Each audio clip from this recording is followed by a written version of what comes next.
الرحيم الحمد لله رب العالمين والصلاة والسلام على أشرف الأنبياء والمرسلين سيدنا محمد وعلى آله وصحبه أجمعين سبحانك لا علم لنا إلا ما علمتنا إنك أنت العليم الحكيم وتب علينا يا مولانا إنك أنت التواب الرحيم ولا حول ولا قوة إلا بالله العلي العظيم. Assalamualaikum warahmatullahi ta'ala wabarakatuh. Alhamdulillah, kita bersyukur kepada Allah Subhanahu wa ta'ala yang mengumpulkan kita pada petang yang penuh berbarakah ini untuk sama-sama kita duduk dan mengungsi bersama tuan-tuan yang dirahmati Allah Subhanahu wa ta'ala sedikit ilmu yang telah diamanahkan kepada kita oleh guru-guru untuk disampaikan. Mudah-mudahan dengan sedikit apa yang disampaikan ini dapatlah kita meraih manfaat, dan seterusnya mudah-mudahan kita berharap Allah Subhanahu wa ta'ala dapat menulis di dalam amal kebajikan kita yang sehari-harian ini. Mudah-mudahan Allah Subhanahu wa ta'ala memberkati dalam kehidupan kita, insya-Allah. Baik tuan-tuan, dirahmati Allah Subhanahu wa ta'ala. Alhamdulillah, ya, kerana kesempatan tuan-tuan di dalam kesibukan masa hadir di majlis ilmu. Yang pertama sekali, tanggungjawab kita selaku orang-orang yang telah diberi tanggungjawab dan amanah oleh Allah Subhanahu wa ta'ala untuk menyampaikan sedikit ilmu yang Allah Subhanahu wa ta'ala berikan kepada kita. Kemudian tanggungjawab tuan-tuan yang dirahmati Allah Subhanahu wa ta'ala untuk meletakkan keutamaan dalam kehidupan seharian. Alhamdulillah, hari ini majlis kita meriah juga, ya, di Masjid Istiqamah ni. Kita sangka baik orang-orang hari ini semua pergi ke Masjid Asyakiri.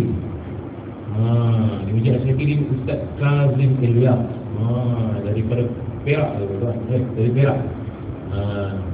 Jadi ditanya Ustaz ni, orang-orang Istiqamah nak pergi masjid apa nama dia, Asyakiri, untuk dengar majlis Ustaz Kazim. Tak saya okey, dia kata gitu. Kata alhamdulillah, tak apa Nabi nak pergi.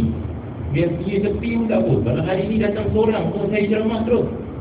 Biar meriah tuan-tuan. Kenapa kita nak rasa-rasa ni? Orang datang, ya, lokal punya majlis tak ada orang datang. Overseas penuh. Alhamdulillah, tak apa. Yang penting pergi kan? Oleh kerana itu kita kena sangka baik. Jiran kita yang blok depan ni, dekat sebelah ni pun tak ada rumah ni. Tak ada rumah. Dia semua pergi belaka dekat Masjid Asyakiri. Jadi jangan tengok sunyi masjid ni, kita kata apa? Sunyi masjid Asyakiri, masjid apa nama dia, Istiqamah. Mana pergi jiran aku? Tak ada dekat rumah kau pergi tutup ni kita. Tak ada rumah.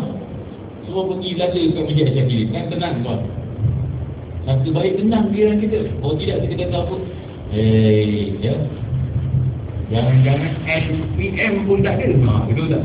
Sebahagian kita kata ini LPM pun tak ada. LPM pun belaka pergi Masjid Asyakiri dengan Ustaz Kazim Ilyas. Gitu. Maknanya kita ni bersangka baik. Ya, tak apalah tuan-tuan yang dirahmati Allah Subhanahu wa ta'ala. Mungkin tuan-tuan yang tak pergi ni kerana apa? Mungkin kereta rosak katanya. Ya. Ataupun tadi hujan. Tiap-tiap hujan. Tak jadi pergi. Tak apalah, ni dekat-dekat, jauh-jauh sana. Ataupun ada sebahagian tuan-tuan tak suka berasak-rasak.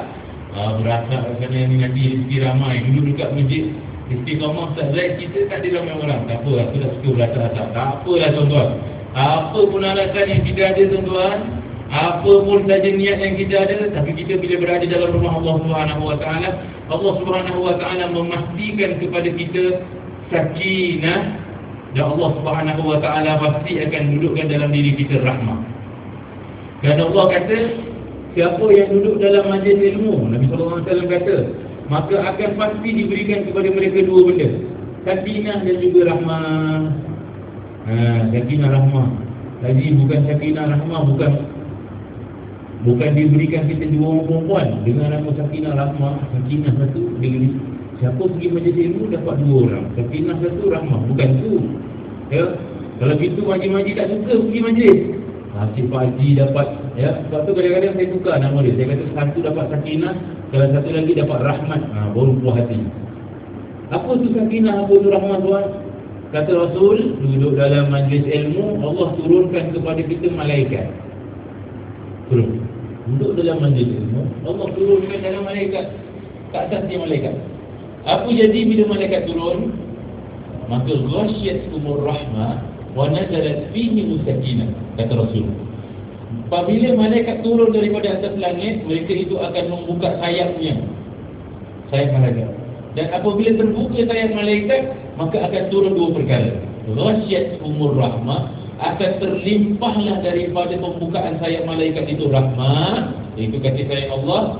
Wa nazalat alaihim sakinah, dan akan turun bersama rahmat itu ketenangan. Duduk dalam majlis ilmu, Allah janjikan ketenangan, tuan. Betul? Percaya tak, tuan? Percayalah.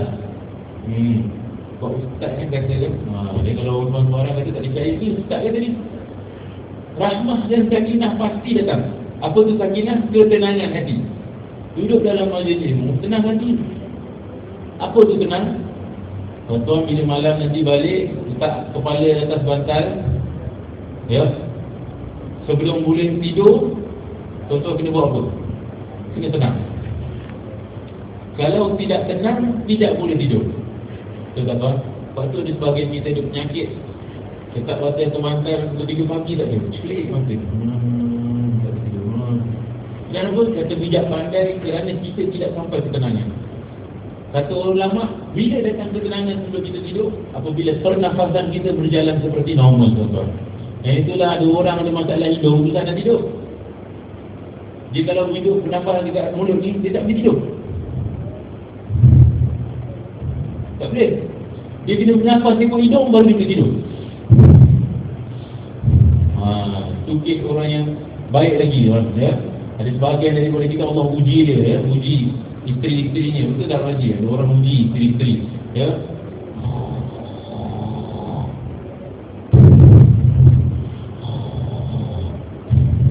Jiran-jiran pakat 13 jiran dia tak suka.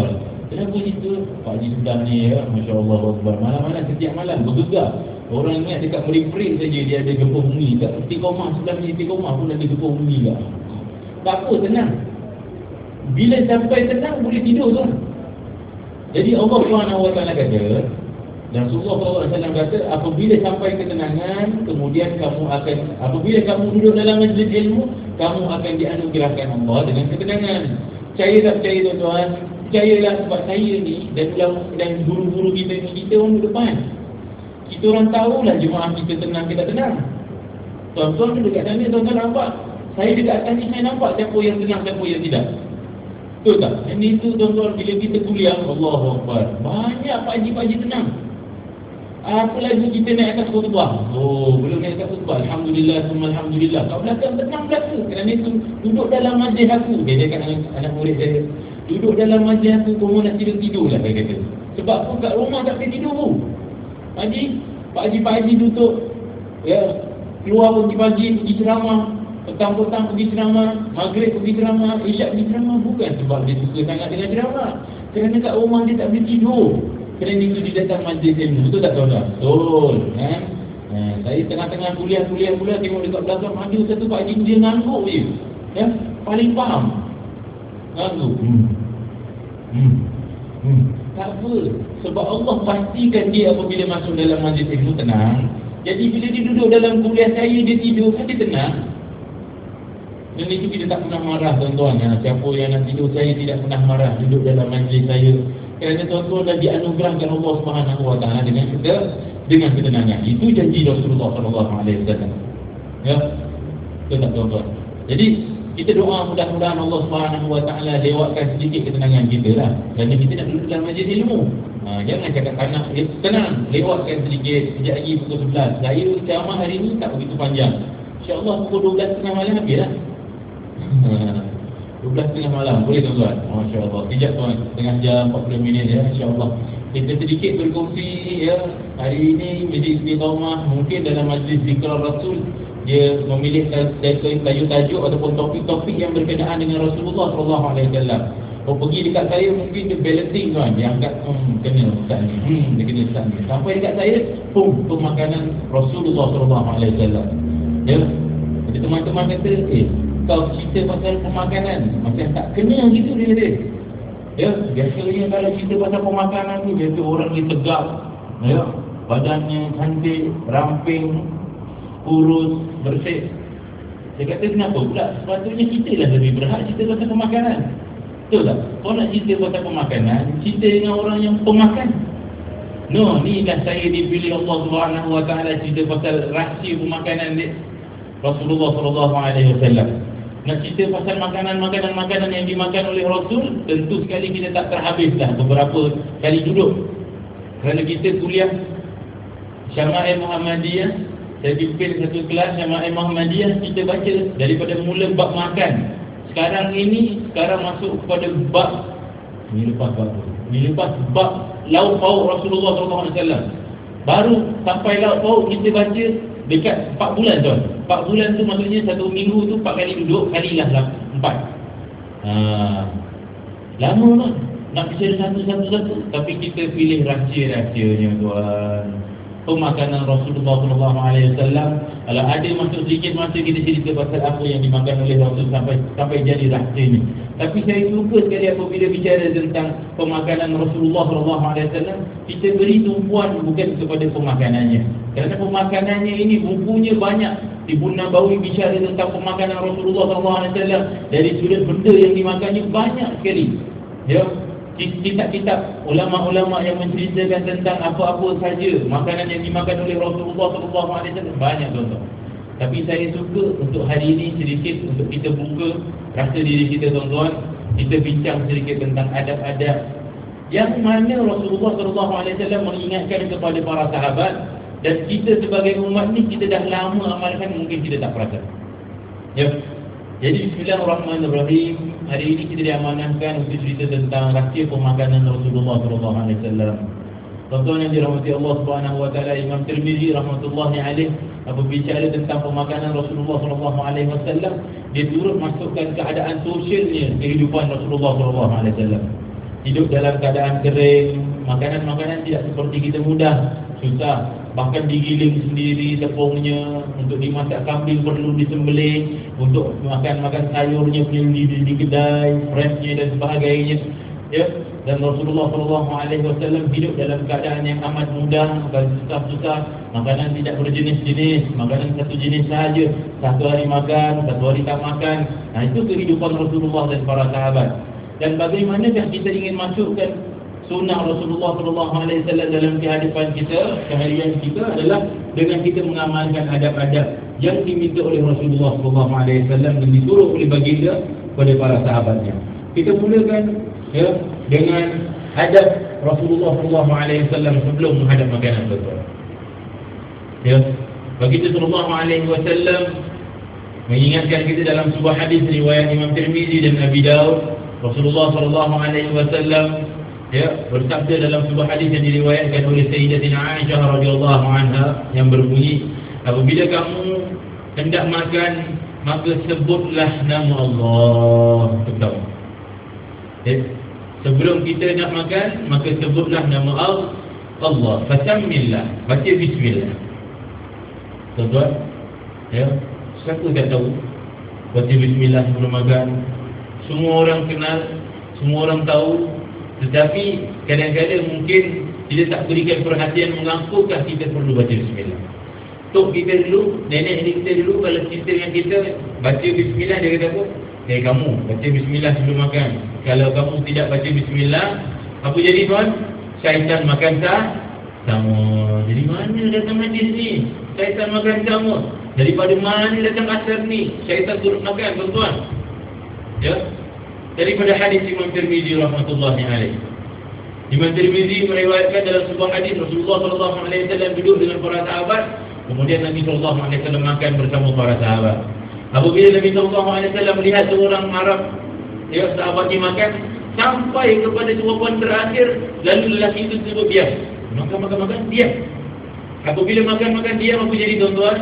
Maka lelaki kata bismillahi awwaluhu wa akhiruhu. Tiba-tiba Rasulullah SAW ketawa. Kemudian sahabat tanya pada Nabi, ya Rasulullah, kenapa kau ketawa? Kata Rasul, mulai daripada tadi dia makan, dia terlupa baca bismillah, maka syaitan pun turut makan bersamanya tuan-tuan. Kerana itu tidak ada satu ulama pun berselisih pendapat. Ulama lama, ulama sekarang semua bersatu pendapat yang mengatakan bahawa syaitan itu boleh makan sifat. Tapi jangan ditanya saya macam mana nak makan, syaitan tu makan macam mana. Kerana ulama tidak bahaskan macam mana syaitan makan. Berhenti dekat situ je. Dan itu bukan jadi tanggungjawab kita untuk cari. Tak payah cari-cari tuan-tuan. Kerana itu kadang-kadang kita nak mencari, kita cari benda-benda yang memudahkan kita. Ya, jangan doa Tuhan barang, ya Allah ya Tuhanku, tunjukkan aku bagaimana syaitan makan. Tak payah. Kenapa nak tengok syaitan makan? Rasulullah SAW kata, apabila kita sebut bismillah, syaitan itu termuntah. Lalu aku ketawa. Itu kata Rasulullah SAW. Jadi Nabi boleh diperlihatkan Allah SWT dengan keadaan syaitan. Jadi ulama tidak satu pun berselisih pendapat. Semua ulama bersatu pendapat bahawa syaitan itu sifatnya boleh makan. Malaikat tidak boleh makan. Syaitan boleh makan. Bila syaitan boleh makan bersama kita, apabila kita masuk dalam makanan, kita lupa baca bismillah. Nah, kata Imam Syafi'i dalam Jam'ul Wasail, apabila satu kumpulan makan, misal kata kita makan Maulidur Rasul, macam makan biryani 4 orang satu gelang, betul tak tuan? Apabila satu kumpulan datang, kata Imam Syafi'i, maka apabila bermula seseorang itu membaca bismillah, akan terangkatlah kepada yang lain untuk baca bismillah. Orang cukup. Tetapi mesti dijaharkan.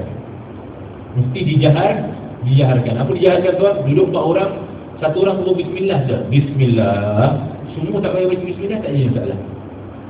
Tapi seorang kena baca bismillah. Ya, itu pasti. Seorang kena baca bismillah. Kata Nabi SAW, apabila seorang baca bismillah, maka yang lain, syaitan tidak akan turun makan bersama dengan mereka. Satu orang boleh. Tetapi, kata Imam Syafi'i dalam Jam'ul Wasail, apabila ada seorang daripada kamu yang keluar, kemudian satu orang yang masuk balik, tuan makan. Kita makan. Kan nasi ambung tuan. Ya, nasi ambung tu, kalau 4 orang sekarang mustahil kasi habis tuan. Oh, dulu kita cerita dengan pakcik-pakcik, orang tua-tua kata, Ustaz memang makanan ni tak kasi habis. Makan nasi ambung ni bukan kasi habis, dia kata itu. Ya, apabila makan, cukup-cukup, sikit-sikit kita kancing-kancing, ambil ujung-ujung, kita potong 4, bagi balik dengan keluarga. Oh, rupanya generasi saya tak faham tuan. Tu yang duduk setengah jam tak habis tu. Ya, dalam niat hati nak menggembirakan tuan rumah, padahal ya, jahil, tak tahu. Oh, dia tak tuan. Nasi ambung makan 4 orang, ayam 4 biji, bergedil 4 ketul, sotong 4 bahagian, ikannya, dagingnya, apa nama dia, kuahnya, acarnya, semua cukup untuk 4 orang. Boleh habis ke? Tak boleh habis. Lalu pula Imam Syafi'i rahmatullahi alaihi kata, kalau sekiranya kamu duduk dalam satu kumpulan, seorang daripada kamu dah baca bismillah. Dari bismillah ni, bismillah, cukup. Tiba-tiba seorang try diri, ditrik. Ambil apa nama dia, ambil flag nanti. Dia dah tak boleh dah. Dah kenyang. Keluar daripada bahagian. Kemudian ada seorang lagi masuk. Apabila orang yang masuk untuk menyambung makanan itu, dia dah mendengar bismillah yang disebutkan oleh orang yang bercakap dari awal, maka syaitan turut tidak akan masuk sama. Itu syarat. Tetapi apabila orang yang masuk ini, dia datang terkemudian, lambat, dan dia tidak mendengar bismillah yang telah dibacakan oleh orang awam, orang yang awal, maka syaitan akan turun ikut bersama dia. Faham tak? Jadi tuan-tuan yang dirahmati Allah, apabila makan dalam majlis, tuan-tuan kena pastikan orang-orang yang masuk selepas kita itu, dia baca bismillah. Kalau tidak, tuan-tuan sekali turut akan makan dengan syaitan. Kerana itu kena fakir, kena faham benda itu. Kerana itulah, biasa-biasanya kita ini, ya, mendudukkan ataupun mensatukan dalam satu dulang itu biasanya tidak semua betul. Itu kalau orang Melayu kita kena betulkan. Jangan selalu duduk untuk 4 orang tutur saja. Orang muda biarkan saja. Tak, itu bukan sunnah Rasul SAW. Sunnah Rasul mensatukan orang daripada sudut, daripada latar belakang umur yang berbeza dalam satu dulang. Itu. Jadi kita makan, kita cari orang muda satu. Ya, jangan orang tua satu dulang, belakang sana budak-budak kecil jangan masuk belakang. Itu bukan sunnah. Kenapa tuan-tuan? Kerana Rasulullah SAW apabila pergi makan di rumah sahabat, Nabi SAW sentiasa memanggil budak kecil. Kerana itu dalam hadis-hadis cerita pasal makan, separuh daripada hadis itu datang daripada sahabat yang kecil. Abdullah bin Umar kecil, Abdullah bin Abbas kecil, Anas bin Malik kecil. Semua sahabat-sahabat yang meriwayatkan hadis tentang makan daripada Rasulullah SAW semua sahabat kecil tu. Kenapa tak sahabat tu?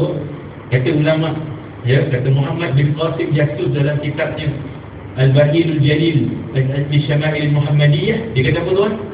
Kerana apabila Rasul duduk dalam satu dulang yang di dalamnya itu ada sahabat-sahabat yang lebih tua daripada Rasulullah, maka Rasulullah SAW akan sentiasa memastikan para sahabat ini tidak akan tersinggung perasaannya apabila ditegur tentang makanan.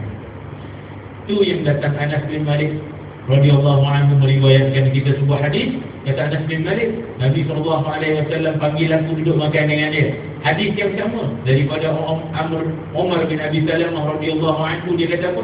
Nabi SAW bersabda, udnu ya bunai, mari duduk sayang. Aduh, dia panggil, mari duduk sayang. Mari duduk. Nabi SAW tengok dia buat. Kul biyaminik, makan pakai tangan kanan. Wa kul mimma yalik, dan makan dengan apa yang dekat-dekat. Bismillah, dan baca bismillah. Pak datang. Ya, bayangkanlah kita duduk dalam majlis, semua orang yang berada di dalam sekitar dulang kita semua tutup belaka. Saya paling muda contoh. Ya, Pak Haji dekat rumah makan pakai tangan kiri. Kita nak tegur susah ni. Ni orang tua kadang-kadang tegur salah seni. Masya Allah, habislah kita. Ustaz ni juga. Ya, dia tak tahu, kita tak tahu. Kita tak tahu ke? Kita dulu makan garam daripada dia, betul tak? Jadi kalau dekat depan kita ada budak kecil itu, dia kata, Dek, bagus makan pakai tangan kanan ya. Baca bismillah. Sampai dekat-dekat dulu, kemudian baru yang nak pergi ke tengah. Apa jadi dengan keadaan mereka yang berada di sekeliling? Dia akan turut mendengar nasihat dan segera mereka itu menukar tabiatnya. Nampak? Kerana itulah sunnah Rasulullah SAW sentiasa menjamakkan orang berada di dalam satu dulang berbeza-beza umurnya. Tuan-tuan, itu penting. Anak-anak muda kita sekarang kurang adab tentang orang tua dan tak nak duduk dengan budak-budak kecil. Bila kita suruh duduk dengan budak kecil, dia tak nak. Bila budak kecil suruh dia orang tua lagi, dia tak nak. Apabila terjadi orang tua sudah tidak mahu duduk dengan budak kecil sudah mahu tidak duduk dengan orang tua, akhirnya adab kita kurang. Kerana itulah pemerhatian tentang adab dan adat Melayu kita lama-lama berkurang. Kerana akhirnya budak-budak kecil dah malas nak dengar yang kata orang tua. Kenapa? Kerana orang tua suruh semua pergi. Mari makan. Budak-budak jangan makan dulu. Kata orang tua makan dulu. Budak-budak makan belakang kemudian. Dia dah belasah, apa nama dia, pisang, benda-benda tak sedap dulu dia belasah tuan. Ya. Ayam, opor ayam sudah makan, ikan dia dah kasih belah, lalap budak kecil kat belakang makan. Makan bilik-bilik lah tu, ayam bahagian sedap-sedap. Ya, bahagian yang kenyal-kenyal dia tinggalkan kita, yang sedap belah semua dia mesti makan. Akhirnya tidak terjadi perbualan dalam majlis. Nah, sunnah Rasul sentiasa menggalakkan anak-anak kecil berada dekat dengan orang tua. Kerana apa tuan-tuan?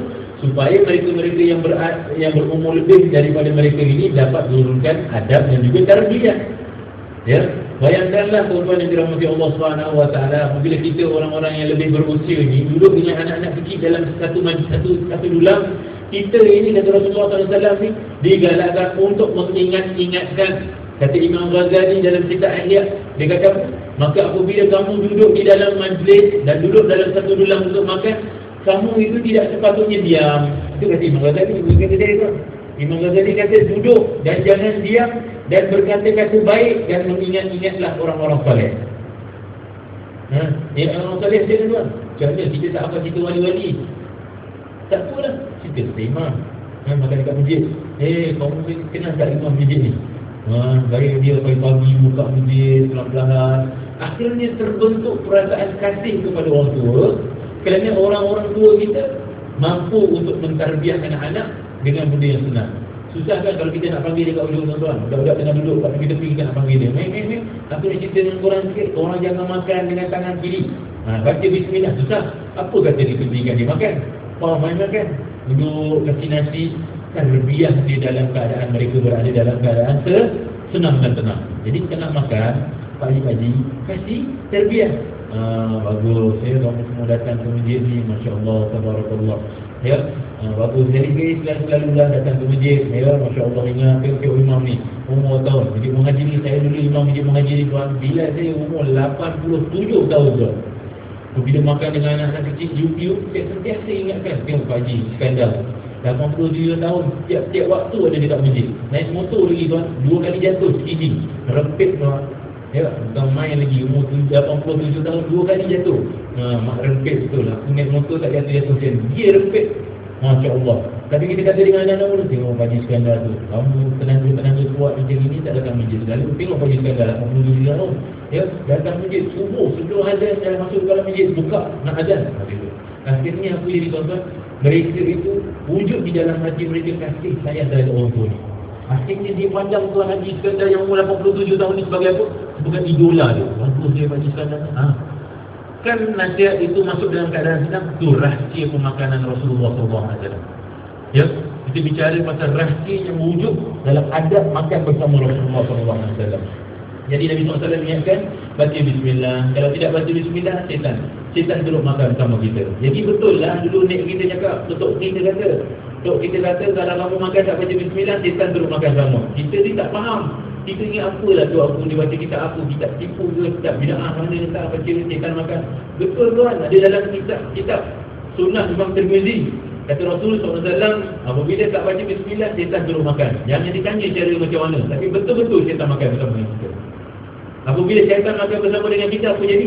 Silang berkatnya. Kerana itu dalam sebuah hadis riwayat Imam Tirmizi lagi sekali, Rasulullah SAW kata, apabila Nabi SAW makan bersama dengan 6 orang sahabatnya, wa huwa ya'kulu ma'a sittatu ashabi, 6 orang sahabat. Faja'a a'rabiyun, datang seorang tua Arab Badui. Nabi SAW kemudian dia makan 2 kali luqmah, 2 kali makan, 1 2 kemudian makanan itu habis. Nabi SAW duduk di belakang. Dia kata, Iza samillaha lakafakum. Kalau orang tu baca bismillah, cukup makanan untuk kamu. Ya, cukup makanan untuk kamu. Jadi baca bismillah tuan. Kemudian saya ingatkan tadi ya, bila makan 4 orang duduk, kita yang lebih berusia ni, kita harus pastikan orang yang nak sambung makanan lepas tu dia baca bismillah. Kerana itulah Nabi SAW baca bismillah dengan suara yang kuat sebelum makan. Ditanya kita, Ustaz, baca bismillah suara pelan ke suara kuat? Kata Imam Muhammad bin Qasim Jasur dalam kitab Syarah Syama'il Muhammadiyah, membacalah akan kamu itu bismillah dengan kuat supaya dapat mengingatkan mereka-mereka yang terlupa dan mengajar mereka-mereka yang jahil. Kan? Indah. Jadi baca bismillah. Kerana itu untuk kita dulu tuan-tuan, cukup hebat fikir. Kita kalau ajak Tok kita makan, kita kata apa? Tok, mau makan? Nek, mau makan? Nek kita jawab apa? Jemput bismillah. Jemput bismillah. Apa jemput bismillah ni? Betul tak? Jemput je lah. Silakan. Kan boleh cakap tu. Please, welcome. Please, speak. Yes. Apa bahasa Inggeris ni? Tok, invite. Jemput apa? Please kan. Jemput bahasa Inggeris invite. Jadi kalau nak makan Tok, invite. Makan invite. Faham tak? Makan jemput lah. Invite. Tok makan. Tok kita kata apa? Jemput bismillah. Kenapa dia kata bismillah? Supaya mengingatkan cucu-cucunya itu, supaya bismillah jadi cucu dia kan. Ni dia bismillah. Hebat. Suasana kata makan mulakan dengan bismillah. Bismillahirrahmanirrahim. Boleh tak Ustaz? Boleh. Maulana Zakaria Kandarawi yang kata dalam kitab dia, maka dielokkanlah oleh kamu untuk baca bismillahirrahmanirrahim. Walaupun dalam hadis dia datang bismillah, tanpa bismillahirrahmanirrahim dia jadi masalah. Tidak datang bid'ah pun, tidak masuk neraka tuan. Tak ada yang takut. Jadi orang kata baca bismillahirrahmanirrahim bid'ah, dia masuk neraka. Semua masuk neraka. Macam mana? Ya, batu-batu nak masuk neraka. Orang depan potong kepala orang belakang, ya, curi beg orang lagi jatuh, merompak, orang itu merogol. Sampai kat kita kenapa tuan? Apa salah kita buat? Saya baca bismillahirrahmanirrahim. Tak ada apa-apa lah. Yang takut baca bismillahirrahmanirrahim pun boleh. Kemudian doa. Rasulullah SAW dekat dengan doa. Ya. Nabi SAW baca doa, Allahumma barik lana fi ma razaqtana wa qina adzabannar. Ya Allah, berkatilah kami dalam makanan kami terhadap apa yang telah Engkau rezekikan kepada kami, dan elakkanlah kami daripada api neraka. Doa syukur pada Allah datang makanan. Ya, alhamdulillah, bismillah, makan. Apa jadi tuan-tuan lepas tu? Kata Rasulullah SAW, dan makanlah kul mimma yalik, makan dengan tangan kanan. Sunnah Nabi makan tangan kanan dengan menggunakan 3 jari. Persoalannya ulama tanya, pernahkah Nabi pakai lebih daripada 3 jari? Pernah. Bukan tidak pernah. Pernah. Kerana itulah makan 3 jari ini sunnah, bukan wajib. Kalau makan 3 jari ni sunnah, wajib. Teruklah kawan-kawan kita kat China tu makan pakai apa tuan-tuan? Nak makan masuk Islam dia. Wah, tak nak masuk Islam. Kenapa lu tak nak masuk Islam? Wah, selalu hari-hari makan mie. Dia kata itu. Kalau makan mie tak boleh pakai 3 jari. Kena pakai chopstick. Boleh tak? Ulama bersatu pendapat tidak jadi masalah asalkan menggunakan tangan kanan. Sekiranya ada. Itu kita kata wajib pakai tangan kanan tak? Tak wajib, sunnah. Kenapa jadi sunnah? Yelah, kalau orang tu tangan kodong kanan, kan kena pakai tangan kiri. Nak pakai, jawab soalan tu. Sunnah pakai tangan kanan tuan-tuan. Dan sunnah makan dengan 3 jari. Tetapi apabila makanan itu menyuruh kita supaya tidak terpaksa pakai 5 jari atau 5 jari, boleh jadi masalah. Datang hadis, Nabi diberikan sahabat dengan apa tuan-tuan? Dengan daging bahagian kaki. Nabi SAW angkat yang rudu. Makan gitu. Ya, jadi bukan angkat kaki kami untuk 3 jari makan gini. Tak, makan betul-betul. Makan pakai 5 jari tidak jadi masalah dan tidak berdosa. Kenapa Nabi SAW sering makan pakai 3 jari? Kerana sifat makanan Rasulullah hari-hari itu selalunya benda-benda yang mudah. Benda-benda yang mudah. Apa benda mudah tuan? Roti kering. Roti kering tuan. Riwayat Sayyidatina Fatimah radhiyallahu anha ditanyakan oleh sahabat, ya Sayyidatina Fatimah, dulu kamu pada zaman Nabi macam mana masak roti? Dia kata apa? Kami mula tumbuk-tumbuk dulu gandum tu. Habis daripada tumbuk gandum, kami letak dekat tempat giling. Lepas kami giling, kami letakkan dekat atas satu bekas. Kemudian kami tiup agar terkeluar dia punya apa nama dia? Nampak ni apa nama dia? Beras tu yang tutup dia apa nama dia? Dia punya apa bagi? Gandum tu yang tutup gandum tu apa nama dia? Kulit dia. Itulah nama dia, kulit. Ya, Singapura ni susah sikit ya. Kita kadang-kadang buah pun tak tahu nama dia tuan-tuan ya. Pokok apatah lagi buah dia tak kenal, pokok lagi tak kenal. Ya. Supaya bila letak dekat atas bekas tu dia tiup supaya terkeluar dia punya apa nama dia, kulit-kulit ni. Ya. Yang menutupi gandum lepas dia tekat. Jadi dia giling, letak dekat atas tempat bekas, dia tiup. Kata sahabat, kamu tidak ayak ke? Kau ayak tuan-tuan. Ayak bukan cakap kedah sana. Cakap kedah ayak, minum ayak. Ni ayak. Tempat yang kita letak tepung supaya kita pisahkan ya, dia punya apa nama dia, tepung dia dan juga kulit-kulit dia. Buat benda tu. Kata sahabat, ada tak benda tu? Benda tu dibuat dia tuan-tuan, dibuat dia daripada benang-benang halus dekat atas satu bekas, dia letak dekat depan, kemudian kayak jatuhlah nanti dia punya tepung. Dan dekat atas tu yang berbaki tu dia punya kulit-kulit ya, yang berbaki. Supaya benda tu kita bila ambil tepung dia jadi lembut. Kata sahabat, tak ada zaman Nabi dalam benda tu. Jadi apa buat? Mereka buang-buang satu persatu, kemudian tiup. Fayatiru matar, maka akan berterbanglah benda-benda yang besar-besar. Kemudian lepas tu apa buat? Semua kalian kami letak air dan kami kulit. Tuan. Zaman sekarang kita makan roti sedap, lembut. Ada makan roti siap dengan dia punya kulit-kulit lagi, tuan. Tak ada. Zaman Nabi makan roti menggunakan macam itu cara dia. Dia siap dengan dekat dalam dia punya apa nak hampas. Hampas baca. Hampas diuli, dimakan.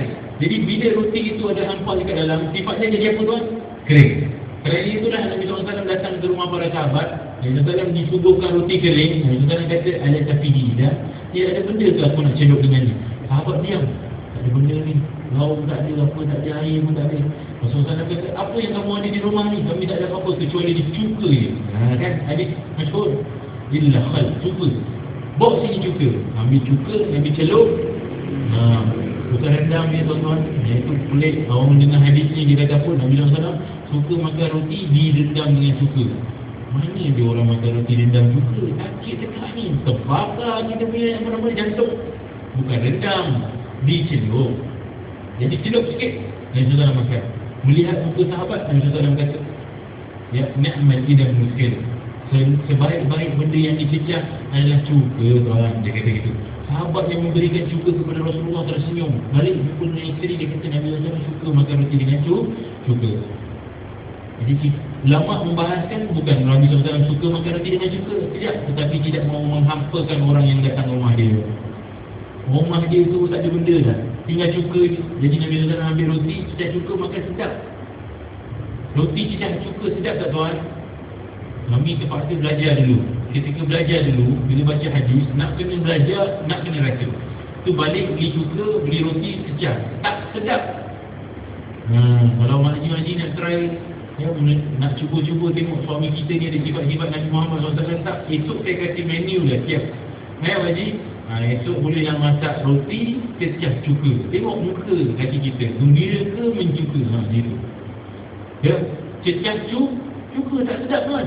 Tetapi Nabi itu berperasaan supaya sahabat yang memberi kaki makan itu gembira. Jadi itu dia kata sedap.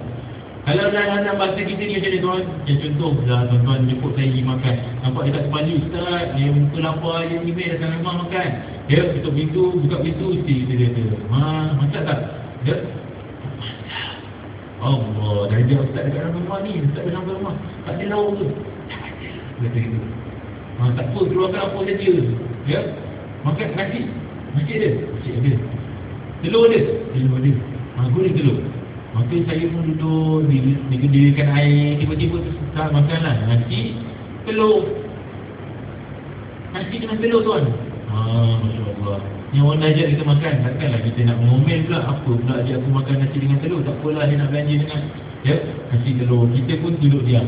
Makan nasi dengan telur tu begit kan? Begit tak tuan? Begit ni tak ada rasa ni. Apalah jadi tuan, kita minta apa? Pak Haji, saya dah sikit. Dia kicap tak? Nasi betul kicap ada tak? Sekejap. Waktu Pak Haji tu masuk dalam bilik, dia pun ambil kicap, kita pun ambil kicap. Cecah-cecah ada kat kita punya nasi. Sedap tak bang? Sedap. Nasi, telur dan kicap. Kita tengok muka Pak Haji tu, kita kata apa? Sebaik-baik peneman nasi dan telur goreng ni adalah kicap Pak Haji. Itu. Akhirnya Pak Haji tu rasa apa? Alhamdulillah, Ustaz datang rumah aku, makan nasi dengan kicap, selera juga. Kan gembira orang yang datang supaya meraihkan kita. Begitulah Rasulullah SAW. Oleh kerana itu, hadis yang kita bawakan tadi, Rasulullah SAW makan dengan benda yang mudah. Nabi SAW kata, apabila duduk di dalam satu dulang, mulakan dengan bismillah. Orang tua selalu cakap bismillah. Jangan tunggu orang muda. Kita kena ajar bismillah, cakap bismillah, cakap bismillah. Tak apa kalau seorang cakap, kalau ajar yang lain pun tak apa, cakap bismillah. Tu budak kecil dia dah habis makan, budak kecil kan, dia makan sikit-sikit dia lari. Lari belakang. Datang satu lagi kawan dia kat belakang. Dia bismillah dulu. Okey, baca bismillah. Kemudian diingatkan makan dengan tangan kanan, jangan makan dengan tangan kiri. Nabi SAW pernah riwayatkan dalam sebuah hadis, riwayat Imam Muslim, jumpa dua orang sahabat. Seorang sahabat ni suka makan dengan tangan kiri. Ya, Nabi SAW kata, kenapa kau tak makan dengan tangan kanan? Di hadis riwayat Imam Muslim tuan. Kenapa tak suka makan tangan kanan? Kata tak, dah terbiasa makan tangan kiri. Nabi SAW kata apa? Kalau demikian, kamu akan tidak dapat makan dengan tangan tu lagi sampai bila. Terbukti dalam hadis Nabi SAW dalam kitab Imam Muslim, maka terberhenti tangan dia dan lumpuh ketika itu juga. Itu doa Nabi SAW. Bukan main-main. Kerana itulah ulama kata, adakah makan tangan kanan ini wajib? Tidak wajib. Tetapi dia itu diajak oleh Nabi SAW lebih, kerana dalam sebuah hadis bahawa syaitan itu makan dengan tangan kiri. Kerana itu berusaha tuan. Ada anak-anak yang tak boleh makan dengan tangan kanan.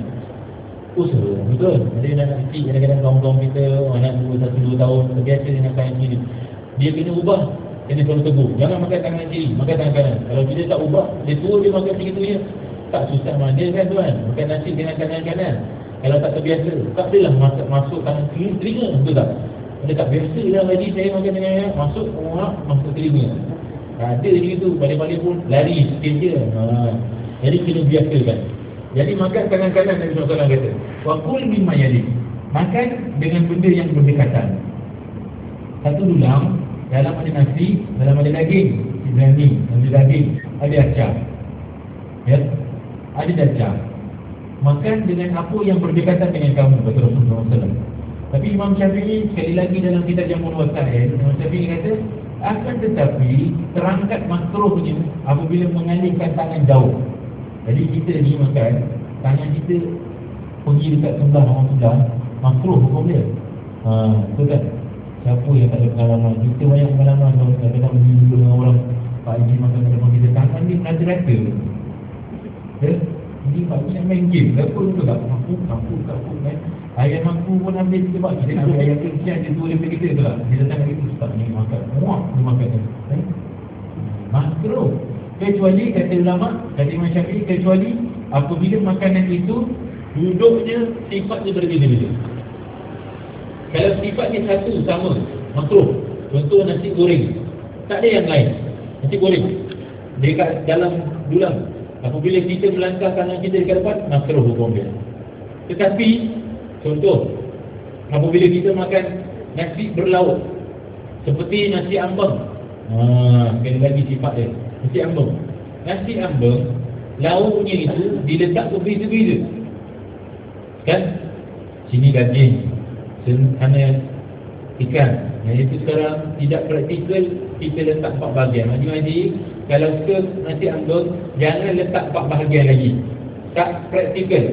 Kalau orang dulu dia letak 4 bahagian, orang dulu pandai. Dia bagi 4, dia buat balik. Nah, ni bagi keluarga kau, ni bagi keluarga kau, buat balik. Makan, kita dulu atau kita balik makan 7 orang boleh makan satu nasi ambeng. Betul tak? Sikit-sikit. Sekarang mana ada tuan.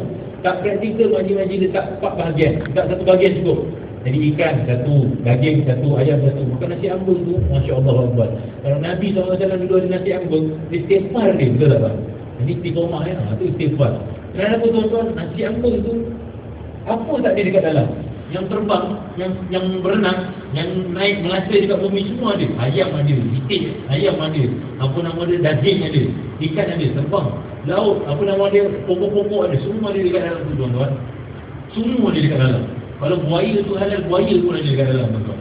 Baik buaya tu haram dimakan. Kalau tidak, buaya tu kita masuk letak 4 seorang satu. Oh, tak ada tempat nak makan. Dia tak praktikal, dia tak 4 bahagian. Ni ibu kena tahu. Tak praktikal, tak 4 bahagian, tak satu bahagian. Jadi kalau servis nasi ambeng, next time ibu-ibu jangan letak 4 bahagian. Kerana orang tak habis makan, satu bahagian cukup. Ya. Jadi contoh, kita makan nasi goreng satu dulang, tidak ada lain, nasi goreng saja. Makan daripada ujung yang berdekatan.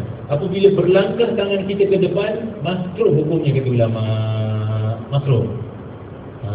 Makruh. Ulama dan Anas bin Malik dalam sebuah hadis katanya, keberkatan makanan itu terletak di tengah. Maka kita harus mula daripada tepi sampai ke tengah. Kata ulama, kenapa keberkatan itu berada di tengah?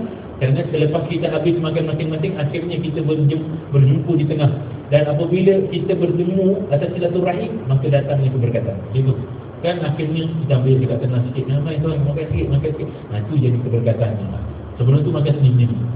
Jadi kata ulama, kalau dia itu sifatnya satu, seperti nasi goreng, ambil depan makruh. Tetapi sifatnya itu berbeza. Saya makan nasi 4 orang, nasi berlauk. Depan saya, depan Pak Haji sebelah, ayam. Depan Pak Haji sebelah saya, udang, ikan. Betul. Pak Haji sebelah kiri, depannya daging. Depan kita tambah belacan, tiga warna. Tambah belacan 3 warna, merah, hijau, oranye. Kalau makruh kita melangkah, mau ni perut kita makan, tambah belacan saja. Betul tak Pak Haji? Kita makan, kita kata tuan, Pak Haji, makruh ni, ya, tambah-tambah tangan. Mana makruh? Kalau makruh, ya, habis esok saya pergi NH, betul tak? Depan kita tambah belacan, kita makan. Dalam hati kita, Nabi larang melangkah-langkah makanan. Kita pun makan. Pedas betul. Pedas Pak Haji, kenapa makan pedas? Kata tak boleh, Nabi larang makan menjalan-jalan tangan. Tak faham. Kata Imam Syafi'i, kalau berbezanya, ya, berbeza sifat makanan tu, maka kita boleh menjalankan tangan kita, tak masalah. Tidak ada makruh. Jadi itu. Kerana itulah kita kena faham. Duduk dalam masjid, ya, duduk kat dalam makan, kita boleh ambil asalkan, ya, sana lain sifat. Jadi kita boleh ambil sifat. Ni kan ayam, ni ayam, ni daging, ni ikan, ni tambah belacan. Yang mau saya ke depan ni, kat depan ni tambah belacan. Kalau makruh kita dah, pedas lah nasi kita. Jadi boleh kita berjalan ke depan, boleh, tidak makruh. Ya, tapi yang seeloknya ambil dia pada tepi, kalau satu sifat. Nasi berani macam mana tuan? Nasi berani satu sifat. Kecuali, kata ulama, sekarang ni Ni ulama-ulama Nusantara kita bila tuan-tuan bila baca, bila belajar tentang makan ni tuan-tuan, yang paling hebat sekali ulama Nusantara. Kerana ulama Arab makanan dia tak macam orang Melayu kita. Orang Melayu kita makan macam-macam kat dalam. Ni orang ulama Nusantara kata makan nasi berani. Nasi atas ada daging kan. Tapi orang kita letak acar, sana acar timun, sini acar buah. Boleh tak kita melangkah tangan kita untuk mengambil apa kata? Ulama kata boleh, tidak makruh. Kerana sifatnya berbeza. Tetapi yang lebih hebat lagi, kalau ada orang yang berada di ujung sana mengantarkan sebahagian supaya kita tidak menjalankan. Dan itu duduk dalam makan, kan saya kata bagus duduk makan dengan anak-anak kecil, supaya anak-anak kecil kita dapat tengok apa yang tok-tok dia buat. Faham? Apa orang tu dia buat? Kalau duduk dalam orang tu yang faham, dia duduk, dia akan ambil acar di tengah, dia hantar sebelah, supaya tangan sini tidak terjalan. Dan orang yang berada di sebelah, dia ambil acar buah di separuh, dia hantar sebelah. Itu kan tuan? Sayangnya kita ni tak faham kadang-kadang makan secara berjemaah. Kita tidak mempunyai ilmu makan berjemaah. Itu yang datang orang pagi dekat sini tengok jeling je. Ya? Aku nak ambil acar tu, nanti Pak Haji ni kata tak beradab. Jeling je. Akhirnya keluar daripada majlis. Ya? Kenapa muka makan bang? Tak dapat makan acar dia tadi. Aduh, akhirnya kita tak faham. Ya? Jadi baca bismillah, menjalan tangan bermula daripada tepi. Boleh tak kita ada tangan dia? Boleh. Tapi anak-anak kecil, sebelum kita kena ingatkan anak kecil. Jadi apabila makan dalam dulang, sebelum kita kedua tangan, minta izin dulu. Jadi boleh saya ambil? Boleh saya macam itu. Ya. Jadi seeloknya kita dapat. Banyak kali kita kata seeloknya kita gabungkan dulang kita dengan orang-orang yang berbeza. Supaya apa? Supaya anak-anak kecil dapat tarbiyah. Dengan syarat pak cik tu pun tahu cara makan dia. Ya. Pak cik tu pun tahu cara untuk mengawal. Mengawal tuan-tuan. Duduk dalam tulang, satu orang kena jadi khalifah ni. Tak faham kan? Betul tak? Kali dia khalifah. Kena latih lah tu orang khalifah. Susah sangat latih lah dia. Saya menjadi khalifah pada dulang ni boleh? Boleh. Letak tangan 4 orang, letak tangan atas, ribayaan pagi jadi khalifah saya untuk dalam makanan ni. Kerana Allah Ta'ala. Baik, semua dulu. Allahu Akbar. Allah. Bismillah. Makan gitu. Dia nak kena ngajar. Kalau tak ngajar, akhirnya anak-anak kita terlupa. Adat satu lupa. Yang kedua, agama dia tertinggal. Nah, sekarang sebelum makan, dia terlupa. Cuci tangan. Salman Farisi dalam hadis mengatakan kepada Rasulullah SAW, qara'tu fit Taurat. Saya ni baca Taurat. Salman Farisi, sahabat Nabi. Tua tu. Meninggal usianya lebih daripada 200 tahun. Salman Farisi, tua. Dia kata apa? Qara'tu fit Taurat. Saya baca dalam kitab Taurat bahawa keberkatan makanan itu datang dengan mencuci tangan selepas makanan. Rasulullah SAW kata, sesungguhnya keberkatan makanan datang apabila kita cuci tangan kita sebelum dan selepas. Jadi dulu-dulu zaman kitab Taurat, orang-orang sebelum makan tak pakai cuci tangan, terus makan. Tapi lepas Islam datang, Rasulullah kata, maka keberkatan makanan itu datang sebelum dan selepas. Cuci tangan sebelum dan selepas kita makan. Tuan-tuan tahu tak dalam kitab Penawar Bagi Hati, ya, Syekh Abdul Qadir Majidi rahmatullahi alaihi, dia kata apa tuan-tuan? Dia kata sahabat dulu makanannya mudah-mudah sangat. Ya, kadang-kadang dia tidak perlu cuci tangan pun. Kerana makan mudah. Roti dengan roti, makan dengan buah tamat, kan kering. Jadi tak perlu ada air untuk cuci. Jadi apa jadi tuan? Lepas dia makan, diam, disapu dekat bawah kaki. Sahabat. Ada ulama kata, sahabat dulu makan ringan sampai tak perlu cuci tangan, basuh kat bawah kaki. Siapa yang baca hadis ni, tolong-tolonglah jangan salah faham. Dia baca kitab Penawar Bagi Hati, Syekh Abdul Qadir Majidi rahmatullahi alaihi, dia kata sahabat dulu selepas makan cuci tak cuci tangan, dia basuh dengan lap dekat bawah kaki. Dia kita buat majlis zikr Rasul dekat Masjid Istiqamah, makan apa nama dia, nasi berani, kuah dalca, acar timun, acar buah. Habis makan, dia basuh dekat bawah tapak kaki dia. Kenapa tak faham? Ya, kata kenapa dia baca dekat bawah kaki? Saya baca kitab Penawar Bagi Hati. Ya, sahabat Nabi SAW nak pergi makan basuh bawah kaki. Itu makan kering, buat makan dah, mentah ke darah. Ya, makan nasi kandar. Kok kenapa kita basuh dekat bawah kaki? Tak. Basuh tangan betul. Ya, makan apa yang ada di tepi, kemudian makan di tengah. Itu sunnah Nabi SAW. alaihi wasallam. Selepas makan Nabi SAW kata ketika makan, maka janganlah kita bertelekan. Bertelekan tu apa tuan? Janganlah kita bersandar. Ya. Kata Muhammad bin Qasim, Rasul rahmatullahi alaihi, apa tu bersandar? Meletakkan bantal di bawah. Sini, kita sandar sini. Ataupun apabila kita makan bersandar, macam ada kata ulama, sandar dekat tangan sini. Sandar. Tu sandar. Makruh hukumnya. Ataupun kita duduk kat tepi juga sandar. Ni sandar. Okay. Makruh. Ataupun duduk dekat atas kerusi dan bersandar belakang macam ni makan. Ini sunat makruh. Itu dengan hati. Jadi makan tuan-tuan, duduk dalam kerusi. Kadang-kadang kerusi ni belakang dia dah siapkan kita, kedepankan sedikit supaya badan kita ini tidak bersandar banyak dekat belakang kerusi. Ada apa versi makan. Itu sunnah Nabi sallallahu alaihi wasallam. Ya. Kemudian setelah kita sudah makan, Nabi SAW menggalakkan supaya kita berbual antara satu dengan yang lain. Bukan diam. Makan dalam satu meja, ayah, mak, anak. Kata Imam Ghazali, sunnah bertanya khabar kepada anak-anak ketika makan di malam hari, dan sunnah mengingatkan orang-orang soleh. Jadi kita bersama orang soleh. Jadi bila makan, tanya khabar. Bukan sendiri yang tarif, boleh larang makan, tidak. Dalam kitab Ihya, Imam Ghazali mengatakan sunnah bertanya khabar. Tanya khabar anak-anak.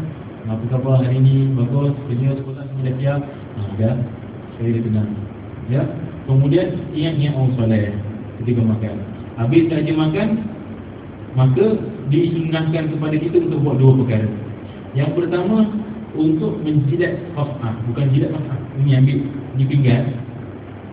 Ya, yang berbaki dekat pinggan kita ambil dan kita makan. Sunnah. Dalam Ihya kata, siapa yang makan di atas pinggan kemudian mengambil sisa-sisa benda yang beratas, contoh kita makan roti, ada roti punya biru, apa nama dia, buka-buka, kita ambil, kita makan, maka akan diampunkan Allah Subhanahu wa taala dan dibukakan kepadanya rahmat. Yang tadi kan. Ya. Kemudian sunnahnya untuk menjilat jari dulu sebelum kita cuci tangan. Jilat jari saja. Jilat jari ni pula berbeza kata ulama. Ya, Zakaria Kandahlawi dalam kitabnya, ya, Syarah Syama'il Muhammadiyah. Dia kata apa tuan-tuan? Dia kata kalau orang India, ya, dia kalau jilat jari masuk dalam, keluar, dia tak disgusting. Pada dia benda biasa. Kerana orang dia makan, untuk makan buah durian dia ni tuan-tuan. Makan buah durian ujung-ujung itu tak? Oh mana, dia makan buah durian, masuk sekali, keluar terus, betul tak? Kita, dulu ulama-ulama Masjidil Haram, apabila berbual dengan orang Asia ni tentang makan dua benda, buah durian dan buah mangga, ulama-ulama Masjidil Haram ni pelik. Kenapa buah kamu makan macam itu? Buah mangga makan macam tu tak? Sekarang kita makan potong-potong.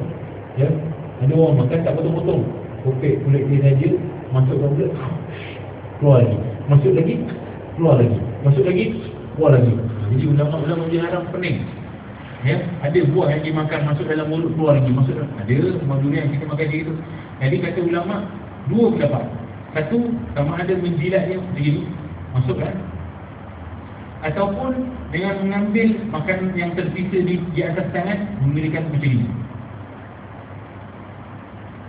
Hadis. Pulang.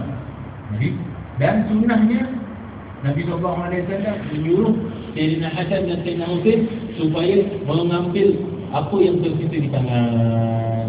Jadi cucu dia datang, Nabi SAW kasih tangan dia pada cucu dia, dan cucu dia tidak bekas-bekas yang terbaki kat dalam tangan atuknya. Dengan syarat tangan kita kena bersih tuan. Ya, kita rusak tayar pancit, ya, kita tukar tayar, buka spana, masukkan spray semua, letak minyak dan sebagainya, tangan minyak-minyak, makan balik rumah. Habis balik rumah, bagi anak kita, Mat, sini Mat, kan jilat tangan abang. Aduh, tadi abang baru tukar tayar, ya, kat atas tangan abang kat buku-buku hitam, nak suruh jilat macam mana? Dah budak tu muntah sakit perut, dia skrip masuk hospital pula. Syaratnya mesti bersih tangan kita dan diberikan kepada anak-anak kita, sunnah. Dan kemudian barulah kita mencuci tangan, kata Rasulullah SAW. Kemudian kata Nabi SAW, kata sahabat, idza rufi'atil ma'idah, ketika Nabi SAW diangkatkan dia punya makanan daripada depan matanya, Nabi SAW akan berdoa, alhamdulillahillazi at'amana wa saqana wa ja'alana minal muslimin. Ditanya lagi dengan ulama, adakah dibaca dengan senyap ataupun dibaca dengan kuat? Dibaca dengan kuat. Apa dalil dibaca dengan kuat? Kerana kalau Nabi tak baca kuat, sahabat mana boleh riwayatkan hadis tu? Jadi dibaca kuat. Jadi sahabat dengar tu yang sahabat riwayatkan hadis. Nabi SAW Iza rufi'atil ma'idah akan dibaca fa yaqra fa qara alhamdulillahillazi at'amana wa saqana wa ja'alana minal muslimin. Itu tuan.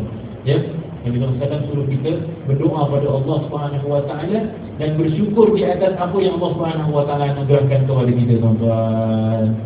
Ya, syukur. Makan Nabi, makan betul biasa, hari-hari makan roti kering, tetapi jangan sentiasa syukur terhadap makanan. Cuba kita bayangkan berapa kali kita bersyukur pada Allah SWT dengan nasi putih, tuan-tuan. Bila kali terakhir kita ambil nasi putih, kita Alhamdulillah nasi putih. Bila?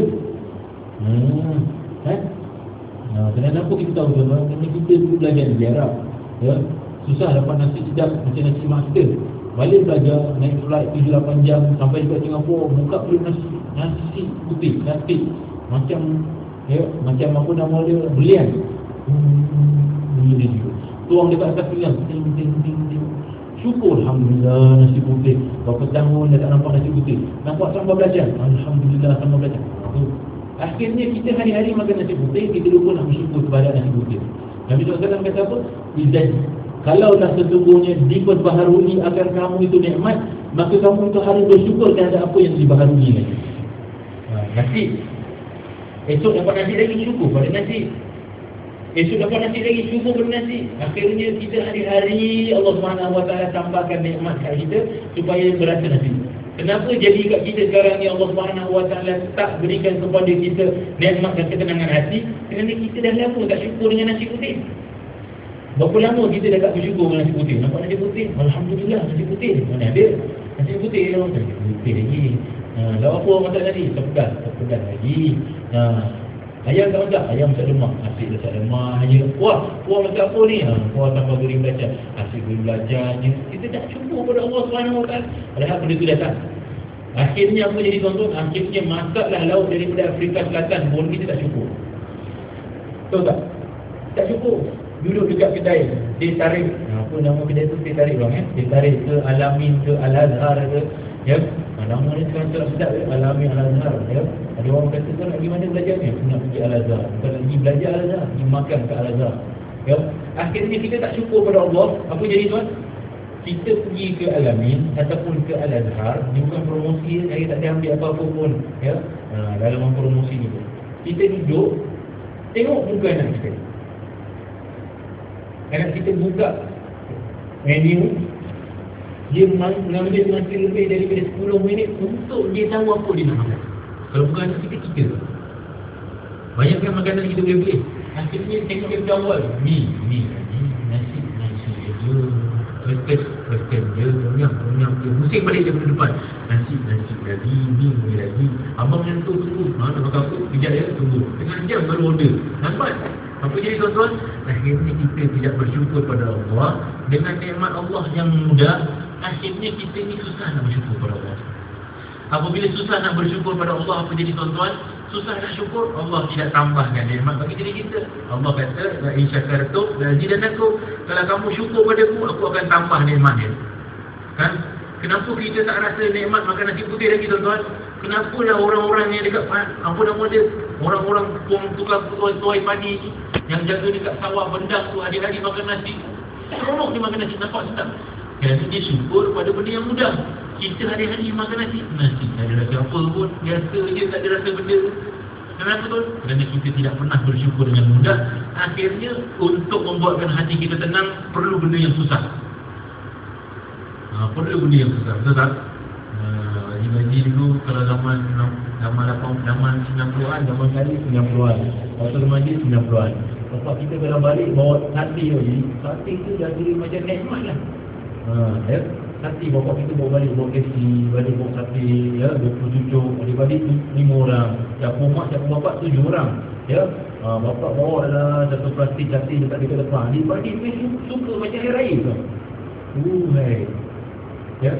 Sekarang ni Allahu Akbar, masalah besar dengan keluarga-keluarga kita. Anak-anak kita atuk bawa balik sate, cucu tengok jadi mata je.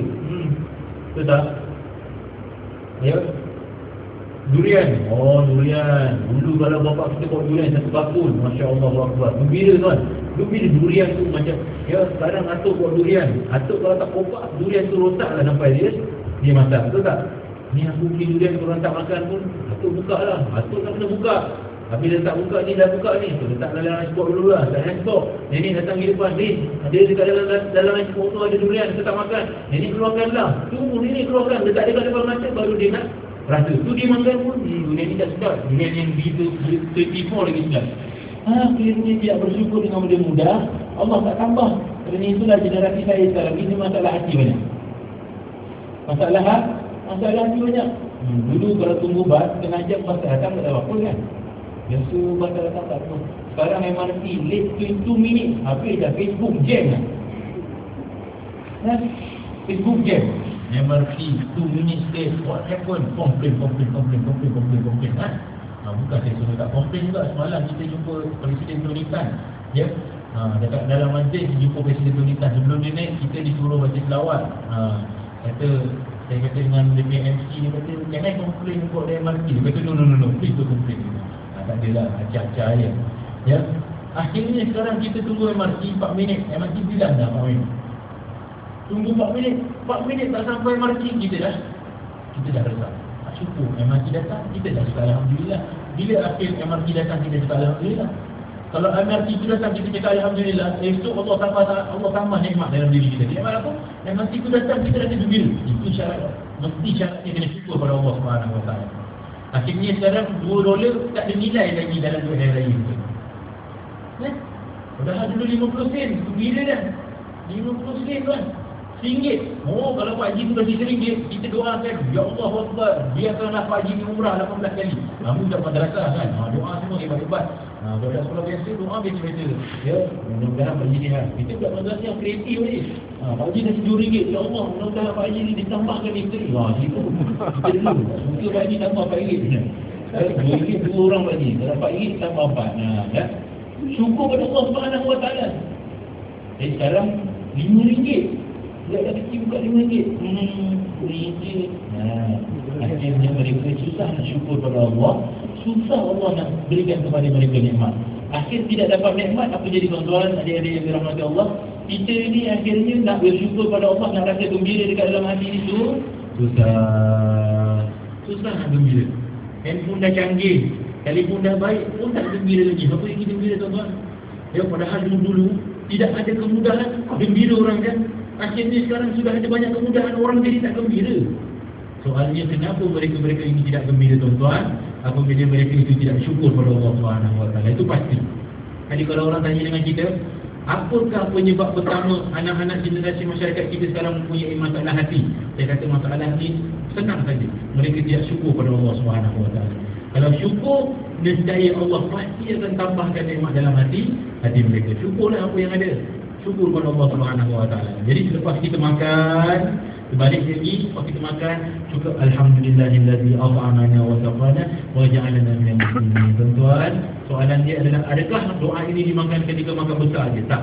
Makan benda kecil, makan benda besar, makan nasi, makan mie, makan sup, makan bubur ke, makan apa, baca dan doa ini dimulakan dengan bismillah, diakhiri dengan Alhamdulillah. Walaupun hari-hari kita harus memperbaiki diri kita mulai daripada hari ini, tuan-tuan. Besok jumpa nasi, cukup cakap Alhamdulillah.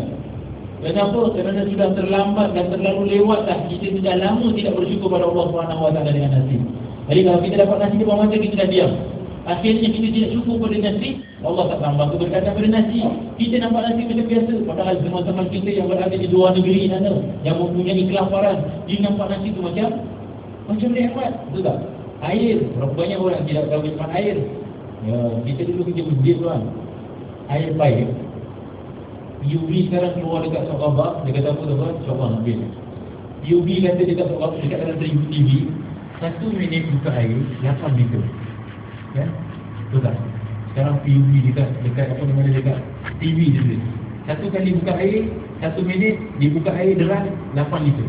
Itu pipe rumah. Pipe masjid 1 minit buka deras 12 liter tuan. Pipe masjid. Dan itu semua masjid sekarang diwajibkan betul ya. Diwajibkan untuk pasang benda yang apa-apa dia melambatkan jatuh air, mengurangkan pakaian air. Kerana kalau tak letak benda tu 12 liter untuk 1 minit ambil wudu. Pasal tak pasal gitu tuan-tuan, akhirnya kita tak cukup. Kerana itu saya kata, kalau kita boleh dapat satu family daripada Sudan ke Afrika ke datang ke masjid, tengok macam mana orang Singapura ambil wudu, terkejut dia tuan. Ya, kita ambil wudu sembahyang Jumaat. Saya rasa lah kalau kita letak dekat dalam mandi cukup pun dia hadas, buka. Ambil wudu je. Buka, ambil wudu pula tu macam drama. Tahu macam drama ni? Oh, drama. Ambil wudu kan cepat. Ambil wudu macam drama. Rasa macam ada kamera, apa nama dia, slow-mo pula. Ya, ambil wudu. Masuk kepala tu, macam dia kena shampoo. Jadi dekat bawah macam tu air. Mungkin Pak Haji ni apa lambat sangat ambil wudu tengok kiri kanan tak ada buka kamera. Dia masuk ke kanan. Boleh tidak jadi masalah tetapi dengan syarat melambatkan air, mengecilkan air. Jadi akhirnya kita tak syukur pada Allah Subhanahu Wa Taala dengan air. Berapa di antara kita bila buka paip kita cakap alhamdulillah ada air. Tak ada. Kawan-kawan kita saya kenapa rasa tuan-tuan kalau waktu kita belajar di Arab ni tuan-tuan, air hanya ada pukul 9 sampai pukul 12 saja. Lepas pukul 12 air dah tak ada. Jadi kita bangun pagi sebelum pergi sekolah buka dekat rumah kita tu banyak baldi, botol-botol kecil kita buka kadar air. Kadar air untuk pakai satu hari. Untuk pakai satu hari. Kadar cukup untuk pukul 12 tak ada air. Balik rumah tak ada air. Tapi sekali-sekali kalau cuti air raya, kerajaan buka air, pemerintah buka air. Jadi balik daripada sembahyang air raya pukul 11, pukul 12 nak mandi ke nak masak ke apa, masak buka air, alhamdulillah, satu rumah pergi, alhamdulillah ada air. Berapa lama dah kita tidak bersyukur dengan Allah Subhanahu Wa Taala dengan air yang mengalir dalam paip-paip kita. Akhirnya air itu tidak ada kesan dalam hati kita. Kita tak syukur Allah pada air, Allah tak tambahkan berkat air itu untuk kita. Jadi sekarang tuan-tuan, air kita kualitinya jatuh, ya, air kita berkurangan. Allah Subhanahu Wa Taala tambahkan air, tapi air bukan untuk minum. Air hujan datang tambah naik, ya, banjir sini sana, ya, tapi air yang berkualiti sudah tidak ada. Akhirnya apa jadi sekarang? PUB setiap hari 5 ataupun 6 kali dia keluarkan iklan, please conserve the water. Water dah tak ada. Jadi kalau setiap daripada kita syukur pada Allah terhadap benda yang mudah, nescaya Allah pasti akan kembalikan keberkatan dalam diri kita insya-Allah. Tetapi tuan-tuan yang dirahmati Allah Subhanahu Wa Taala, kita doa pada Allah Subhanahu Wa Taala akan memahamkan kita pada agama kita. Ya, agar mudah-mudahan Allah Subhanahu Wa Taala memahamkan awal-awalnya kepada mereka-mereka yang dewasa, supaya mereka-mereka yang dewasa ini dapat memberikan tunjuk ajar terutama kepada diri saya yang lebih muda dan juga adik-adik kita yang berada di sekeliling. Ya, kehilangan adab, tradisi dan sebagainya daripada masyarakat kita adalah kerana kita dah mula merenggangkan generasi dah hilang jauh. Anak muda dah tak duduk dengan orang tua dah tak nak duduk dengan anak muda. Akhirnya kita jangan salahkan anak-anak muda kerana mereka hilang adat dan juga budaya.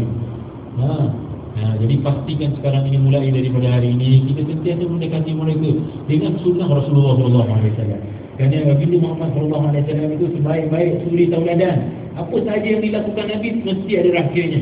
Dan itulah hari ini topik yang kita bicarakan adalah rahsia pemakanan Rasulullah SAW. Bukan saya kasi tentang kisah-kisah apa yang dimakan, tetapi kita ceritakan tentang adab pemakanannya. Hasilnya adab pemakanan ini dapat membentuk satu keluarga, satu mujtama, satu masyarakat yang baik, yang mana saling memerhatikan antara satu dengan yang lain dan bebas daripada perkara-perkara yang dapat mengakibatkan syaitan turut sama bersama mereka, dan mereka itu mengucapkan syukur pada Allah Subhanahu Wa Taala dengan dengan bersatu. Dan akhirnya Allah akan angkatkan bala yang ada dalam keadaan masyarakat kita sekarang dan dimuliakan Allah Subhanahu Wa Taala dengan nikmat-nikmat yang baru. Dan lepas ini tuan-tuan, kita doakan mudah-mudahan anak-anak muda kita mudah bersyukur dengan mereka apa yang mereka ada. Ya, dan mereka dijadikan orang-orang yang sentiasa bersyukur kepada Allah Subhanahu Wa Taala dengan benda-benda yang Allah Subhanahu Wa Taala dah anugerahkan kepada mereka. Mereka dah ada kemudahan, mereka dah ada kesenangan, semua sudah ada pada diri mereka, tapi hati mereka masih kosong.